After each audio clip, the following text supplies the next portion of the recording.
Hello et bienvenue dans le 5e jour du challenge 7 and 7, 4 jours de détox hormonal. Aujourd'hui, on va découvrir une pratique yogique qui s'appelle le Noli. Cette technique de respiration et de contraction abdomen vient masser le ventre de l'intérieur, ce qui vient favoriser le transit et aider le système digestif à faire son travail. Et pour ce qui concerne notre challenge, cela vient stimuler l'appareil digestif afin d'éliminer les déchets qui ont tendance à rester bloqués dans les intestins et les côlons. Mais avant de voir la technique ensemble, parlons des recommandations et des consignes. Cette technique est déconseillée aux femmes enceintes, les hypertendues, car il y a une rétention d'air, et après avoir mangé un repas. Car ce qu'on vient faire, c'est masser le ventre de l'intérieur. Et s'il y a quelque chose, ça risque d'être désagréable. Elle est aussi déconseillée si on est pendant notre période menstruelle et on a nos règles. Le meilleur moment pour faire cette technique est le matin, première chose, à jeun, sur un ventre vide. En plus de ça, ça vient stimuler la digestion. Du coup, on va commencer la journée toute légère. Sans plus tarder, je vais donner les explications de ces techniques et faire une démonstration en espérant que tu vas me suivre. Comme je l'avais mentionné au début, cette pratique est aussi une technique de pranayama, exercice de respiration. On peut faire cet exercice debout et assise. On va faire les deux démonstrations, mais d'abord commençons debout, avec les pieds écartés plus que la largeur de la hanche. Et je vais faire une démonstration, l'expliquer. Après, je vais te laisser du temps pour faire toi. D'abord, prends une bonne inspiration. Et à l'expiration, relâche les épaules. On mène toute en attention vers l'abdomen. On vient inspirer. Expirer tout l'air, vider, bloquer. Et c'est pendant le moment de rétention qu'on vient aspirer l'abdomen. Qu'est-ce que cela veut dire? C'est pas juste le faire rentrer vers l'intérieur, ça va demander un peu de concentration et de conscience corporelle, car l'exercice commence au périnée, donc ce muscle-là très profond qui représente aussi la racine de la sangle abdominale. Donc ferme les yeux et visualise ta base ou bien le chakra racine. Et pendant cette rétention-là, essaye de le soulever. Donc, il y a vraiment une montée qui se passe, c'est la montée du diaphragme. Tout ça en t'assurant qu'il n'y a pas de tension dans les épaules. Quand tu ressens le besoin d'inspirer, prendre de l'air, alors d'abord, relâche l'abdomen, très important, car quand il y a trop de pression, ça risque de tirer sur la gorge. Relâche l'abdomen et prends une bonne bouffée d'air pour relâcher et refaire ça. Il est recommandé de faire ça entre 5 à 10 fois par jour ou pendant la pratique. Après, plus ou moins, c'est à toi de décider. Je vais faire la démonstration.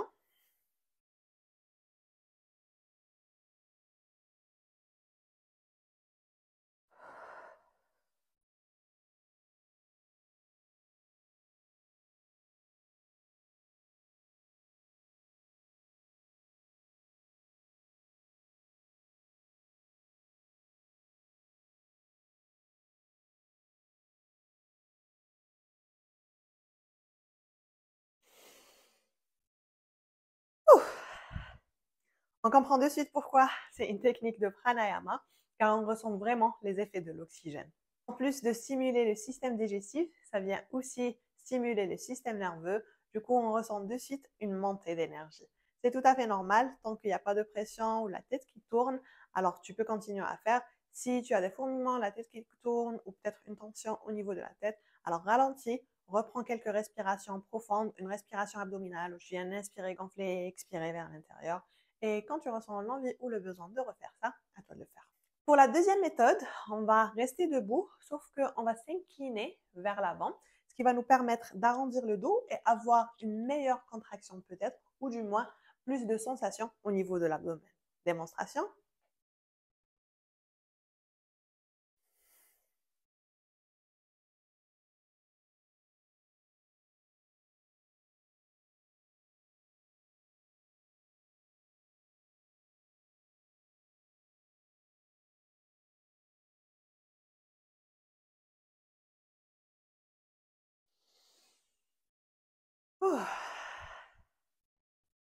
Pour la troisième méthode, on va passer au tapis. Et tu peux la faire soit étant assise comme ça, avec les jambes croisées. Mais pour être franche, c'est pas ma préférée. Moi, je préfère plutôt venir me mettre sur les talons, car ça me permet d'avoir le dos plus droit et avoir une meilleure conscience corporelle au niveau de mon abdomen. Et pareil, la même chose, les mains sur les genoux et on va essayer d'arrondir un peu les omoplates pour aider l'abdomen à rentrer vers l'intérieur. Et on vient inspirer.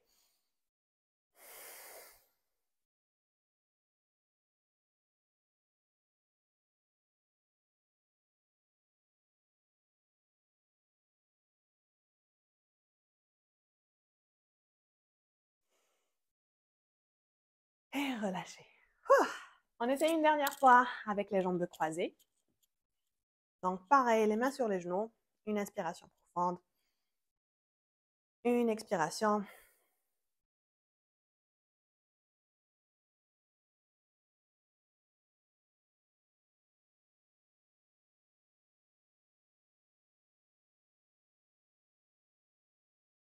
Et relâche. Je vais répondre à quelques questions car je trouve qu'il y a beaucoup d'appréhension autour de cette technique, surtout sur les réseaux sociaux. Elle a été très tendance récemment et elle a été associée au travail abdominal ou bien un ventre plat. Je pense qu'en faisant cette technique, on l'a fait pour avoir le ventre plat. Même si cela peut arriver, ce n'est pas le but ou l'objectif de cette technique. C'est vraiment une pratique qu'on retrouve dans l'Ayurveda et à travers ces techniques, on vient masser l'abdomen de l'intérieur, acquérir plus de conscience corporelle et inclure un peu de pranayama dans notre routine.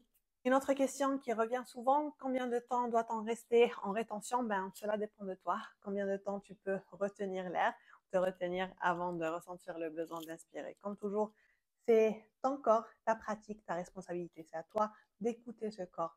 Et même si cette notion peut être floue parfois, alors c'est des choses qui se pratiquent. C'est pour ça que ça s'appelle une pratique. On peut en parler, en parler, en parler, mais tant que tu viens pas te mettre sur ton tapis ou dans ce cas te mettre debout et essayer, ça reste une théorie.